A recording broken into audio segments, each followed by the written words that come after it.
नमस्कार। प्रस्तुत है आज का चिंतन। स्वामी जी का प्रवचन समाप्त हुआ। अपने प्रवचन में उन्होंने सेवा धर्म की महत्ता पर विस्तार से प्रकाश डाला और अंत में यह निवेदन भी किया कि जो इस राह पर चलने के इच्छुक हों वह मेरे कार्य में सहयोगी हो सकते हैं। सभा विसर्जन के समय 2 व्यक्तियों ने आगे बढ़कर अपने नाम लिखाए। स्वामी जी ने उसी समय दूसरे दिन आने का आदेश दिया।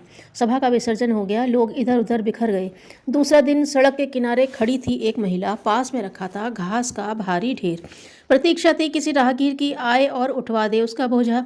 एक आदमी आया। मजदूरनी ने अनुनय विनय की, पर उसने उपेक्षा की दृष्टि से देखा और बोला, अभी मुझे समय नहीं है, मैं बहुत महत्वपूर्ण कार्य को संपन्न करने जा रहा हूँ।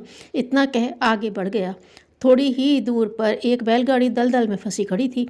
गाड़ीवान बैलों पर डंडे बरसा रहा था, पर बैल एक कदम भी आगे न बढ़ पा रहे थे। यदि पीछे से कोई गाड़ी के पहियों को धक्का देकर आगे बढ़ा दे तो बैल उसे खींचकर दलदल से बाहर निकाल सकते थे।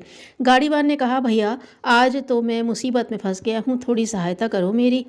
राहगीर बोला, मैं इससे भी बड़ी सेवा करने स्वामी जी के पास जा रहा हूँ, फिर बिना इस कीचड़ में घुसे धक्का देना भी संभव नहीं, अतः कौन खराब करे अपने कपड़े। इतना कहकर वह आगे बढ़ गया और आगे चलने पर मिली उसे एक नेत्रहीन वृद्धा, जो अपनी लकड़ी सड़क पर खट खट करके दयनीय स्वर में कह रही थी, कोई है क्या, मुझे सड़क की बाईं ओर वाली उस झोंपड़ी तक पहुंचा दो, भगवान आपका भला करे, बड़ा एहसान होगा मुझ पर।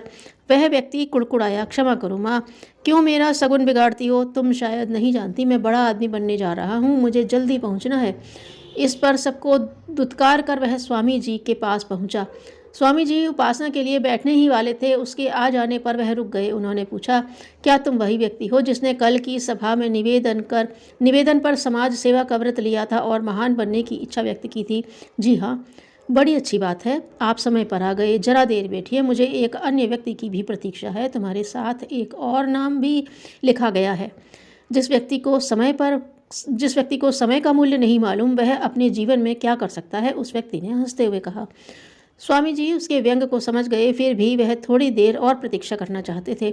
इतने में ही दूसरा व्यक्ति भी आ गया। उसके कपड़े कीचड़ से सने हुए थे, सांस पूरी तरह बैठ नहीं रही थी। आते ही प्रणाम कर स्वामी जी से बोला, कृपया क्षमा कीजिए, मुझे आने में देर हो गई। मैं घर से तो समय पर निकला था, पर रास्ते में एक बोझा उठवाने में, एक गाड़ीवान की गाड़ी को कीचड़ से बाहर निकालने में तथा एक नेत्रहीन वृद्धा को उसकी झोंपड़ी तक पहुंचाने में कुछ समय लग गया और पूर्व निर्धारित समय पर आपकी सेवा में उपस्थित न हो सका।